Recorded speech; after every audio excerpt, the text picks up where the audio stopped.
Hi there, this is Princess Shelda, and I hope everyone is too blessed to be stressed.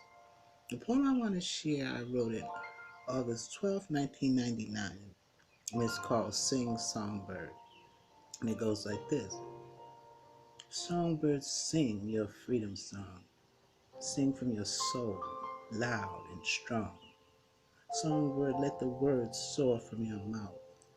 Let them soar to the east, west, north, and south. Songbird, lift your voice to heaven above.